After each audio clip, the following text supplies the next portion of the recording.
Okay, பாஸ்டர்மா 2 பேரும் இணைந்து ஆரோக்கிய ராஜா கொஞ்சம் சப்போர்ட் பண்ணு, கத்தி எடுத்து கொடுங்க.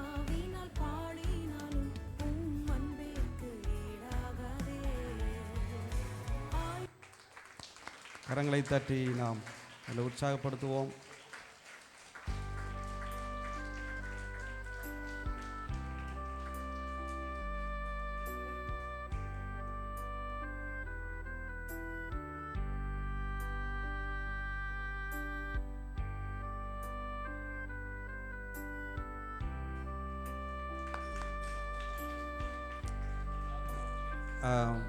ஜெபம் முடிந்த பிறகு எல்லாருக்கும் கேக் கொடுக்கப்படும். நீங்கள் ஒருவருக்கு ஒருவர் விட்டுறீங்களோ இல்லை நீங்களே சாப்பிட்றீங்களோ, ஜெபம் முடிந்த பிறகு ஜெபம் செய்வோம்.